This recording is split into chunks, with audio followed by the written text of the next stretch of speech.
What's up guys, TCG here. Today we're doing the best TCG exclusive deck ever, Warhawk. Now I can't even say that without laughing because they're just terrible. But they still have some potential as a stun deck and I think they're still fun, so that's why I'm still doing a profile on them. It's a shame they're this week, TCG Konami, what the hell's wrong with you? But things as, well, they just are like they are, what can you do about it, right? So anyway, we are running a lot of Warhawk monsters, we run a lot of stun cards, and yeah, we just basically run Warhawk stun, and I think this is a deck has potential to not lose every single match at locals, so yeah, let's get into the deck. Now let's start with the spicy attacks that not a lot of other people are running, which I think should be standard Planet Pathfinder. So you can tribute this card, add one field spell from your deck to your hand. The thing with your field spell is, when it's activated, it searches a Warhawk monster. At the start of the battle phase, if you control no monsters, all monsters control a warrior monster, you can special summon a Warhawk monster from your hand. With a different name than the card you control. So here's the thing. You can just use Pathfinder, search Mountain search any Warhawk you need, and then at the start of the battle phase you can just summon that one. Now arguably going first, you're not able to summon, and then if they get rid of your Mountain, you kind of don't have a monster on the field. But yeah, that's just called hope you get lucky, lol. Also, one of the reasons why we run Metaverse. Being able to activate a Warhawk Mountain your opponent's turn and suddenly being like, hey, battle phase? Okay, let me summon something, it's nice. So we run 2 Basilios. Yeah, well, it's in the hand or in the grave. When your Earth Warrior monster is through the battle, you can just special summon it, but banish when it leaves the field. Just for the grind game, it's nice to have a second copy. We can search with cards like Mountain. It's close to think this outside pass to a really good card. So here we have Meteor Dragon. This can just attack twice on monsters. Yeah. It just gets rid of stuff. It's one of your boss monsters. It's nice. This one is just able to become huge if your opponent controls a lot of monsters. And it also is able to revive monsters, which is also just nice. It's good in the grind game, but I feel like 1 copy is definitely enough for this one. Next up we have 2 copies of Orpus. We can just normal summon this if control no monsters, only Warhawks. Well, only Warriors, but in our case it's only Warhawks. And it's able to foolish an Earth Warrior monster, aka most of the time your Basilios, which is nice. Run 3 Cactus, so if an Earth Warrior monster is normal summoned, you can just special summon it from your hand. So if it is sent from the monster zone to the graveyard by the opponent's card effect, you can just float it to one of the big guys from your deck. And one of these other Warhawk cards that's actually quite good, it's just the rest of the archetype isn't. One Vento. It can basically just it's a Psychic Commander, I believe it's called, for Warhawks.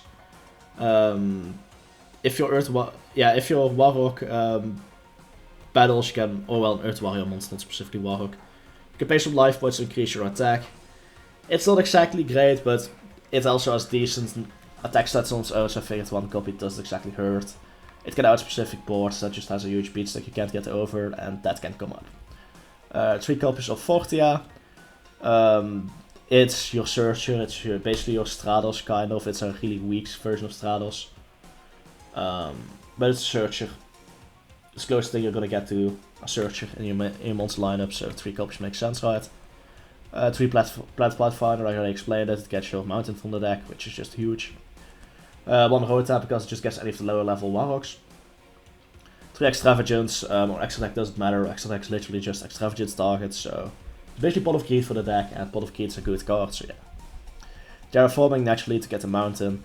Monster Reborn to just... I mean, the deck is slow. We are able to get Warhawk cards into the grave multiple ways. Just establish a board. Or you can just steal cards from your opponent's graveyard if they're playing a better deck. Not gonna lie. 3 Dignity. This card's actually good. It's a quick play spell. You must control a Warhawk monster, so it's not that great in hybrids, but we're playing pure. So when a monster your opponent controls activates effects, you can just negate the effect. This includes hand traps, but also just at your opponent's turn. Just a negate. Or during the battle phase, your opponent activates a spell trap card, or monster effect, negates the effect. I mean, it's just mostly there for the monster to negate, and it's something. You know, monster negates aren't bad. They're rarely bad. Especially just being a quick play also gives the versatility to your own turn. Appaloosa, for example, is just once per chain, so if you activate the monster effect, I chain Appaloosa, can chain this. Well, it being once per turn doesn't matter, but yeah, it just allows you to play against monster negates, and I think that's good. One Warhawk Spirit, initially I wasn't running this card, I think, but it's an additional monster reborn that...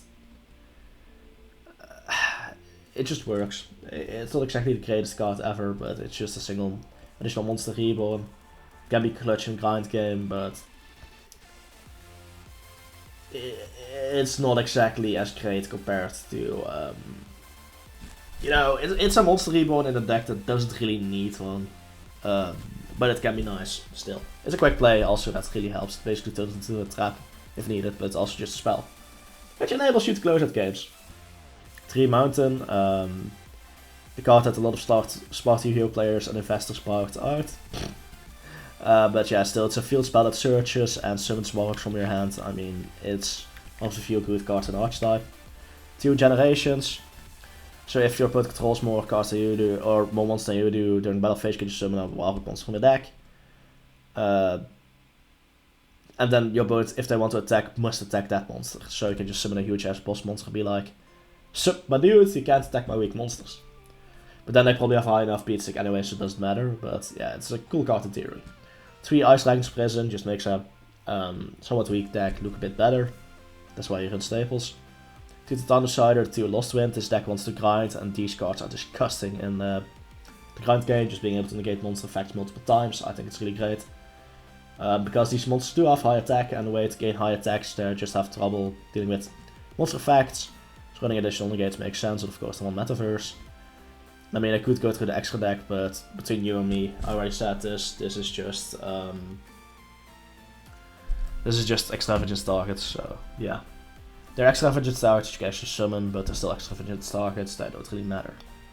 They might come up in duels, but realistically, you're not really gonna summon them. They're not worth the investment in Warhawk.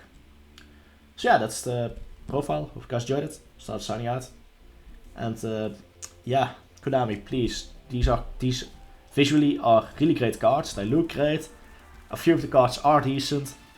Give them a good final wave of support, please. Konami, I'm almost begging you, I just want it to happen. Come on. Just give them a skill drain if the only monster you control are Warhawk or something like that, I don't know.